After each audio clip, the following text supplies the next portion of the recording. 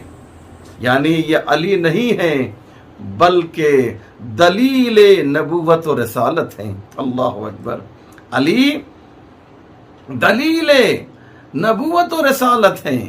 یعنی ہم نے علی کے ذریعے سے، علی چھوٹے ہیں، نبی بڑے ہیں، ہم نے علی کے ذریعے سے نبی کو پہچانا، ہم نے علی کے ذریعے سے نبی کو پہچانا.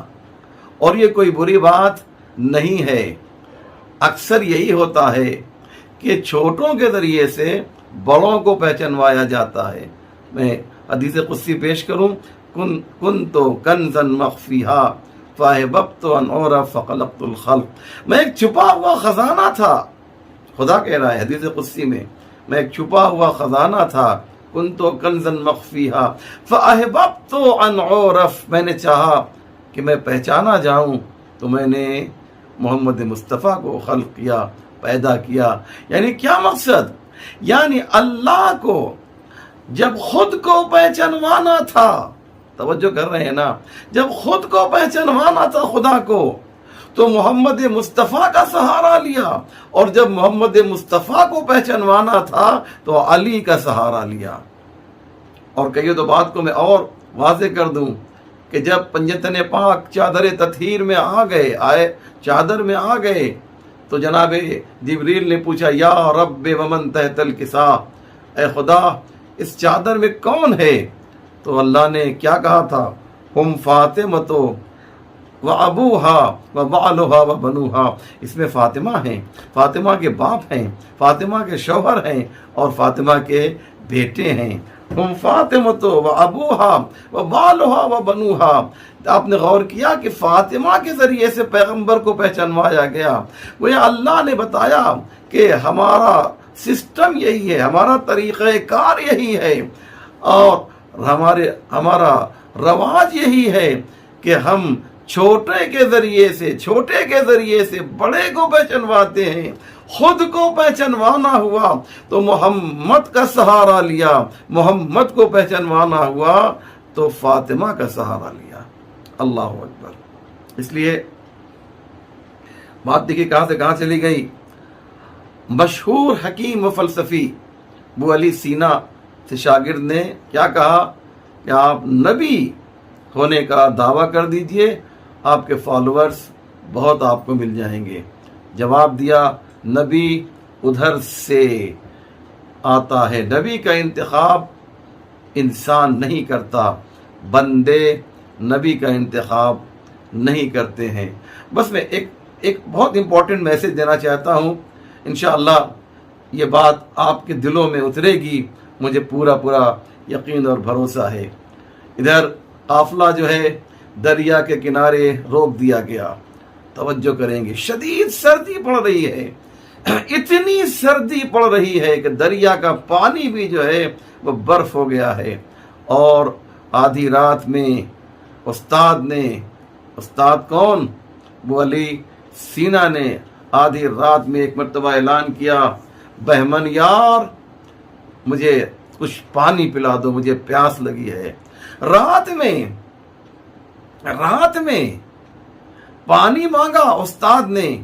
شاگرد نے آواز سنی، خیمہ نصب ہے دریا کے کنارے، اس نے کروٹ بدل دی. دوسری مرتبہ پھر آواز دی، بہمن یار مجھے پیاس لگی ہے، پانی پلا دو. فوراً جو ہے بہمن یار نے، جو تاریخ ہے میں آپ کے سامنے پیش کر رہا ہوں، بہمن یار نے کہا ایسا لگتا ہے کہ ان کا دماغ خراب ہو گیا ہے. آپ نے اندازہ لگایا جب تک عمل کی بات نہیں تھی سب کچھ ٹھیک ٹھاک چل رہا تھا، لیکن جیسے ہی عمل کا مرحلہ آیا دماغ پر شک کرنے لگے. تھوڑی دیر گزری، اتنے میں ایک رسول کا سچا اور پکا چاہنے والا اپنے خیمے سے نکلتا ہے، کسی طریقے سے برف کو پانی میں تبدیل کر کے وضو کرتا ہے. استاد پوچھتے ہیں بہمن یار یہ کون ہے، یہ کیسی آواز ہے؟ بہمن یار نے کہا ایک اللہ والا اٹھا ہے اور اس نے وضو کیا کر رہا ہے، یہ جو پانی گرنے کی آواز آ رہی ہے یہ اسی وضو کے پانی گرنے کی آواز آ رہی ہے۔ کیا حسین جواب دیا، کیا خوبصورت بات ابو علی سینا نے کہا تم یہ کہہ رہے تھے کہ میں نبوت کا دعویٰ کر دوں، میری آواز میں تو اتنا بھی اثر نہیں ہے کہ جو میرے قریب بیٹھا ہوا ہے وہ میرا حکم مان لے۔ نبی تو وہ ہوتا ہے کہ آج سینکڑوں سال گزر گئے ہیں، اس کے بعد بھی اس نے جو حکم دیا تھا اس حکم پہ عمل ہو رہا ہے۔ ان کے فالوور جو ہیں انہیں نہ جان کی پرواہ ہوتی ہے نہ سردی کی پرواہ ہوتی ہے۔ انشاءاللہ یہ واقعہ بہت ہی اہم ہے، اور اس مجلس کے طفیل میں مجھے امید ہے کہ یہ واقعہ آپ کے دلوں میں اترا ہوگا کہ جب نبی مان لیا ہے، جب انہیں ہادی مان لیا ہے، جب انہیں رہنما مان لیا ہے، جب انہیں نمائندے پروردگار مان لیا ہے، تو فقط ماننا کافی نہیں ہے بلکہ ان کی باتوں پر عمل کرنا بھی بہت ہی ضروری ہے۔